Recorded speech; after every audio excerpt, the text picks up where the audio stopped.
Trading दिन बचे हैं। इस साल तो बाजार में निफ्टी फ्लैट रहा है, लेकिन इंडिविजुअल सेक्टर्स में अच्छा मूव है। बैंकिंग और खासकर सरकारी बैंकिंग जिसमें आपने अच्छा पैसा बनाया है, एफएमसीजी में अच्छा पैसा बनाया है और बाकी की पीएसयू कंपनियों में भी अच्छा मुनाफा मिला है।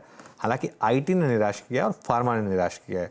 अब ये समझना है हमें कि अगले साल में बाजार की चाल कैसी रह सकती है और कौन से सेक्टर्स में पैसा बन सकता है। इस पर चर्चा के लिए हमारे साथ हैं मैक्स लाइफ इंश्योरेंस के डायरेक्टर और सीईओ मिहिर बोरा। मिहिर जी, गुड मॉर्निंग। 2022 की लास्ट चर्चा आपके साथ। किस तरीके से देख रहे हैं आप ये जो 2022 गया और क्या व्यू होगा 2023 के लिए? नमस्कार अनुज, 2023 के लिए खूब खूब बेस्ट विशेस आपको और आपके व्यूअर्स को। आपको भी। हाँ, 2022 में काफी सारी लर्निंग्स हुई मैं कहूंगा, और काफी सारी अच्छी एक्सपीरियंस हुए। वैसे निफ्टी लेवल पे देखे तो मार्केट ने कुछ खास रिटर्न्स दिए नहीं है, पॉजिटिव है लिटिल बिट, लेकिन सेक्टर और स्टॉक स्पेसिफिक आपने जैसे कहा काफी सारी मूवमेंट्स हुई हैं। एक बड़ी थीम हमने देखी कि जो इंडियन इकोनॉमी है, इंडियन इन्वेस्टर का जो कॉन्फिडेंस है वो काफी हाई है compare to the global economy, और उसके अच्छे रीजंस भी हैं। क्योंकि हमने देखा जिस तरह से ग्लोबल स्लोडाउन हो रही है, US federal reserve, European central bank और जापान जो है कड़ा रवैया अपना रही है कि इन्फ्लेशन या महंगाई को फाइट करना है, ग्रोथ को इतना इंपॉर्टेंस नहीं देना है फॉर द ईयर। तो उसके सारे इंपैक्ट की वजह से जो ग्लोबल इकोनॉमीज हैं उसमें काफी स्लोडाउन दिखी। उसके कंपैरिजन में इंडिया में भी थोड़ी टाइटनिंग हुई है, लेकिन हमारे लिए जो 6 to 7% की जो महंगाई दर है, इन्फ्लेशन की दर है, वो इतनी अननोन नहीं है। तो हमारा जो डोमेस्टिक इन्वेस्टर का कॉन्फिडेंस है, डोमेस्टिक जो इकोनॉमी है वो रिलेटिवली बेटर करी है। ये एक बड़ा ट्रेंड हमने देखा। इसकी वजह से जैसे देखा कि आईटी जो है, फार्मास्यूटिकल्स हैं, एक्सपोर्टर्स हैं, वो स्टॉक्स ने अंडर परफॉर्म किया है। और जो लोकल थीम्स हैं जैसे कि फाइनेंशियल्स हैं, कंज्यूमर में ऑटो वगैरह है, उन्होंने अच्छा परफॉर्म किया है ये साल में। तो एक लोकल वर्सेस ग्लोबल का जो है उसमें लोकल में बेटर रहा है इंडिया में। और मेरा व्यू ये है कि 2023 में भी ये ट्रेंड्स बरकरार रहेंगे।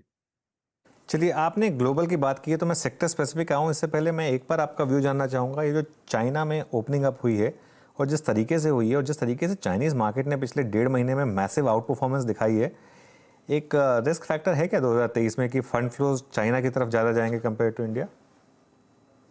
मुझे लगता है in general fund flows developed markets से मूव करके इमर्जिंग मार्केट्स में जाएंगे, और उसमें मेरे ख्याल से इंडिया नंबर 1 है।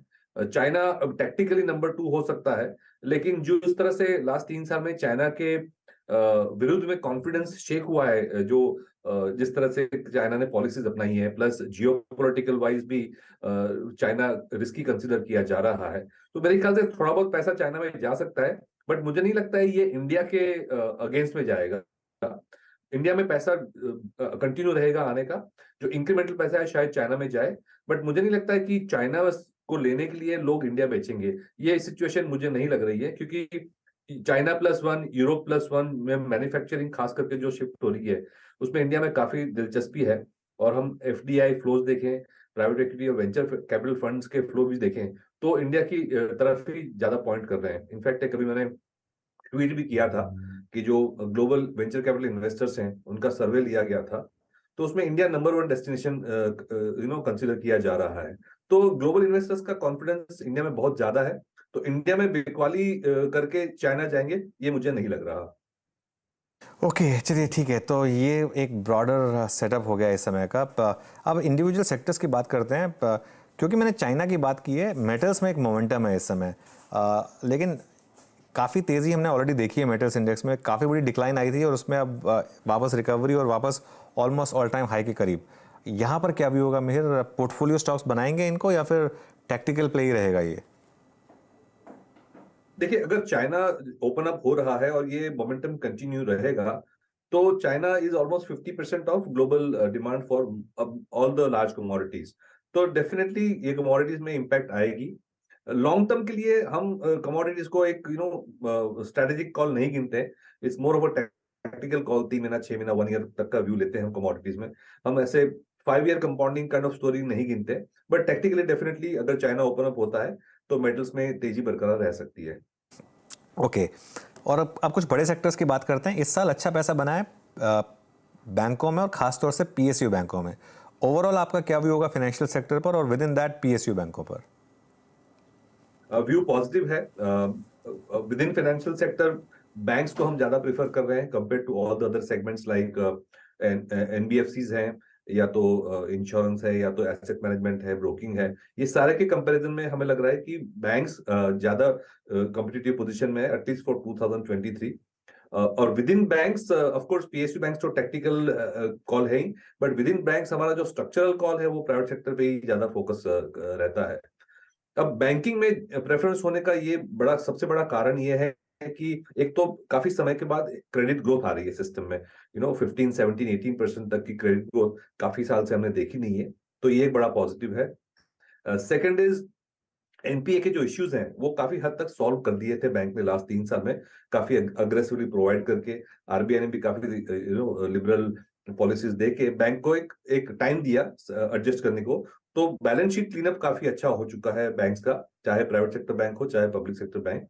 और तीसरी बात यह है कि जिस तरह से आरबीआई ने लिक्विडिटी टाइट की है, इंटरेस्ट रेट्स के दर ऊपर जा रहे हैं, तो जो इंस्टीट्यूशंस डिपॉजिट गैदर कर सकते हैं, रिटेल डिपॉजिट्स खास करके, उनको काफी फायदा रहता है। इस कंपैरिजन में बैंक्स को बहुत ज्यादा फायदा होता है एनबीएफसीज के कंपैरिजन में, क्योंकि बैंक्स के पास एक बहुत बड़ा रिटेल डिपॉजिट का बेस होता है जो एनबीएफसीज के पास नहीं होता। और राइजिंग इंटरेस्ट सिनारियो में बैंक्स जो अपनी हायर डिपॉजिट रेट्स है वो इजीली पास कर सकती हैं। तो ये काफी टेलविंड्स है बैंकिंग सेक्टर के लिए, और व्यू पॉजिटिव है। ओके, व्यू पॉजिटिव है बैंकिंग सेक्टर पे। ऑटोज यहाँ पर भी एक अच्छी खासी हमने आउट परफॉर्मेंस देखी है, आज भी in fact sector of the day autos ही है। ऑटोज में सेगमेंट देखना चाहिए। ओवरऑल व्यू लग रहा है कि पॉजिटिव है, लेकिन एक दो सेगमेंट में हमें लग रहा है कि अभी भी वीकनेस है, जैसे कि टू व्हीलर्स में इतनी डिमांड नहीं दिख रही है। मे बी रूरल इकोनॉमी इतना अच्छा नहीं कर रही है अभी, इसलिए रूरल जो सेगमेंट है, खास करके लोअर टिकट सेगमेंट हम कहते हैं जिसको, टू व्हीलर्स, वो इतना अच्छा नहीं कर रही है। लेकिन कार्स में अभी भी डिमांड दिख रही है।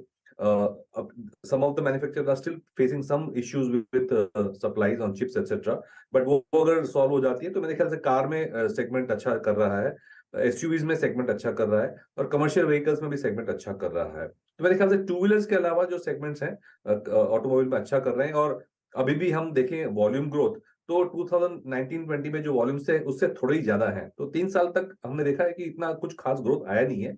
और इंडिया जैसी कंट्री जहाँ पे इतना ग्रोथ है, ये सेगमेंट तो ज्यादा ग्रो करना चाहिए। तो मेरे ख्याल से नेक्स्ट 1-2 साल के लिए तो हमें अच्छा ग्रोथ देखना चाहिए, खास करके फोर व्हीलर्स में। ओके, चलिए ठीक है, ये बात हो गई कुछ इकोनॉमी फेसिंग स्टॉक्स की। डिजिटल और न्यू एज कंपनीज 2022 काफ़ी खराब रहा इनके लिए।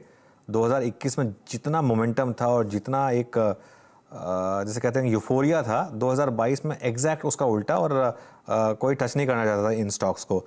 अब ये कुछ स्टॉक्स 70 से 80% गिरे हैं मेरे जी, यहाँ पर कुछ पोर्टफोलियो बनाया जा सकता है क्या?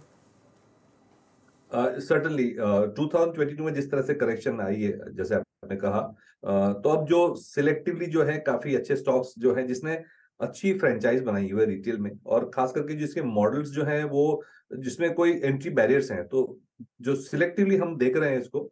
और you can say we are nibbling in this segment after 70-80% call, but ये काफी स्टॉक स्पेसिफिक, ऐसा नहीं है कि हम 10 नाम ले रहे हैं, उसमें 2 या 3 नाम हमने सिलेक्ट किए हैं और जिसमें एक्सपोजर हम बढ़ा रहे हैं।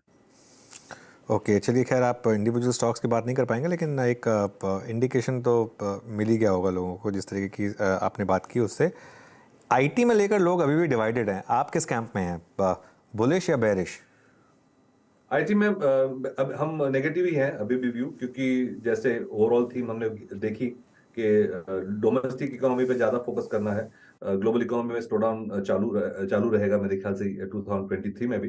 तो वो हिसाब से जिस तरह से हमने यूएस में भी नैस्डैक का करेक्शन देखा है, डिमांड एनवायरनमेंट जो है आईटी का, वो मुझे लग रहा है अभी भी वीक रहेगा। इसका मतलब ये नहीं कि आईटी सर्विसेज जो 25% ग्रो करी थी 2021-22 में वो नेगेटिव हो जाएगी, ऐसा नहीं है। बट मेरे ख्याल से ग्रोथ जो है वो पुराना जो 10-12% ग्रोथ था वो लेवल पे आ जाएगा।